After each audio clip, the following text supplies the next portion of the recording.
She was thinking that because of bunch of white nationalists, I just said bunch of white nationalists push Christianity down your throat. Christianity was in Africa before Europe. In the middle of this debate, this young African man passionately and humbly educates these woke students. Without further ado, let's jump right into the video, guys. I'm a sinner. Trust Christ. He won't rip you off. Does that make sense? You see, man, obviously the point, I was trying to make 2 points with you.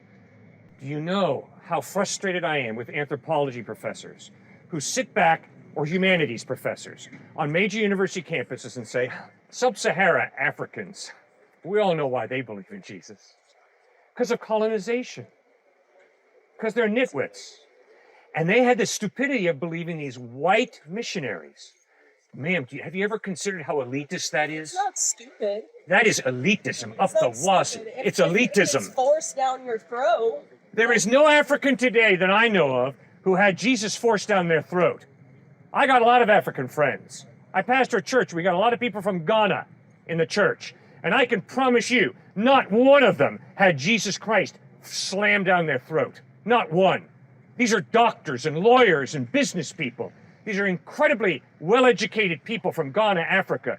And they believe in Jesus because the evidence is Christ is reliable. Not because they had some white missionary come and jam Jesus down their throat. And it is so elitist for anthropology professors on this campus or other campuses to portray Africans, those dumb nitwit Africans. They believe in Jesus because they had Jesus slammed down their throat by some colonialist.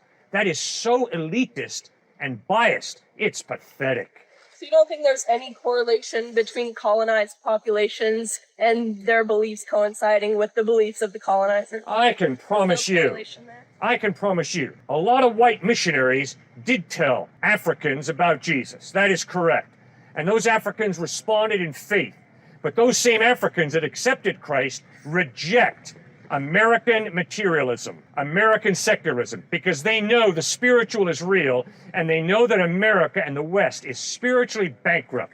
So my African brothers and sisters have had the open-mindedness to accept Jesus Christ and to reject American materialism. Bravo, Africa. Don't lose it.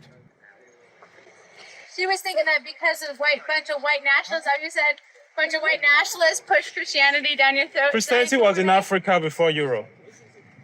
Whoa, did you hear that? Christianity was in Africa before Europe.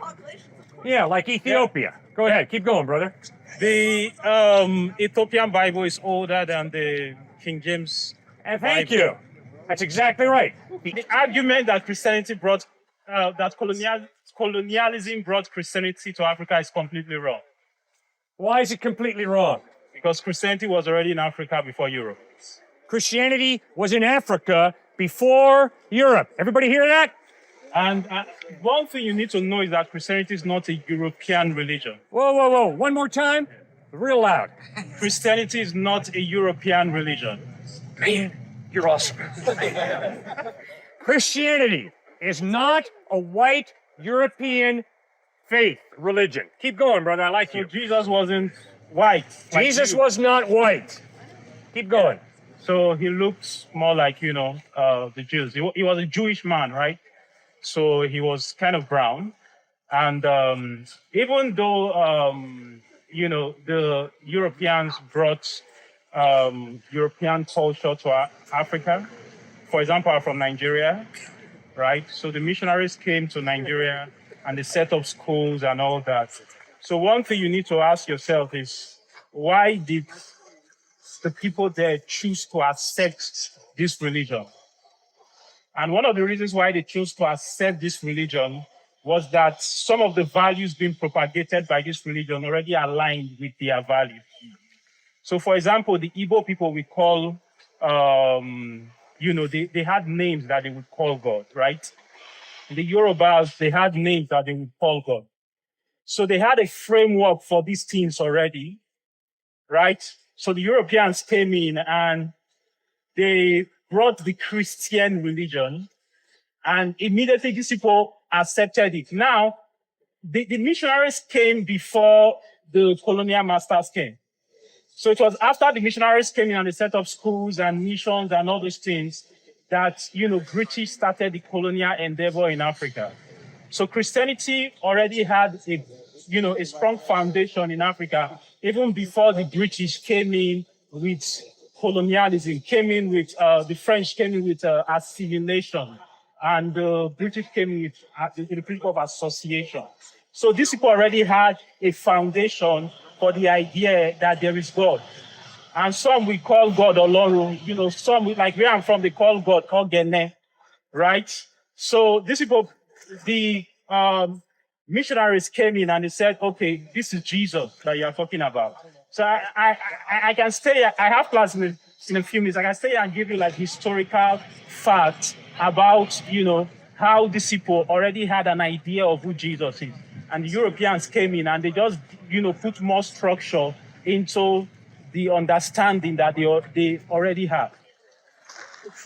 I know that Nigeria was colonized by England. Yeah. And that the north of Nigeria is mostly Muslim, Yeah. and that the south is the Mostly south Christian. where the ports were, Yeah. where the English came, Yeah. is mostly Christian. Yeah. So, do you think that is a coincidence? No, that is not a coincidence. So what the Muslims do is they go to a region and they force the people to accept their faith. So if you don't accept, they kill you. So he carried out that jihad from the north. He conquered several territories, and then he was coming toward the south. So it was there's the I don't know if you've heard of the Benin Kingdom. The Benin Kingdom. It was the army of the Benin Kingdom in Auchi, Edo State, that stopped the advance. So that is why some parts of Auchi in Edo State, Nigeria, they are Muslims, because that was where the jihad stopped.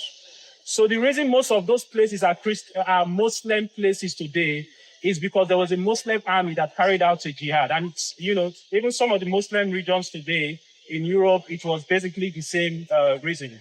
They carry out what they call holy war, and they take it to different territories. If you don't accept the faith, you are slaughtered. So that is how they set up those Muslim empires in different parts of Nigeria.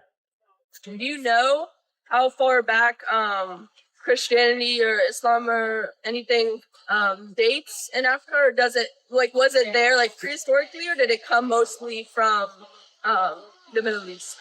If you look at places like Ethiopia and Egypt, Christianity was already there early,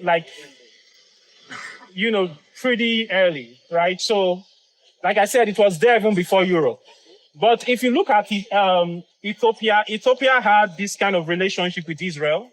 So there were also Jews in Ethiopia. So they already had a foundation for the Christian faith, right? So looking at Islam, I may not be completely right about this, but most of the spread of Islam in Africa, even in Egypt, was due to jihad. But I know about Nigeria, the spread of Islam in Nigeria is due to jihad. But I'm not so sure about some of the northern African countries that are Muslims. But I know in Egypt, it's due to jihad, carrying out holy war in Algeria. Because Algeria had a very strong Christian community, even before the Muslims came in. I think it was St. Augustine was moving through, Algeria and those northern African countries, even before the Muslims came in. They had, there was a Coptic church, they had monasteries in northern Africa, even before the Muslims came in. So the spread of Islam in those parts of Africa was due to a holy war. And that is how the spread. And I believe that is how the spread in a lot of places in Europe as well. Thank But one you. thing I will let you know is this: Jesus loves you, and it's more than a religion. That's right. It's a relationship. See, I grew up in a Christian home, but I didn't know Jesus. I'm a grad student here. It was when I got to university in Nigeria, University of Benin, that I saw people that were on fire for God. That I saw people that were, I encountered Jesus in a personal way. So for me, it's not a religion, it's a relationship. I know him. In 2014, I was so desperate for God. I said, Jesus, if you are real, I want to know you. I know my parents say they are Christians. These people say they are Christians, but I want to know you. I locked myself in my room. I prayed and I said, Jesus, if you are real, I want to encounter you. And I saw him. Like Paul said, he said, I know whom I have believed. He said, I've seen Jesus. I saw him. And when I speak about him, it's not because someone told me about him or I read him somewhere. I encountered him in a personal way. He's more real than the church, than this church that you're putting on.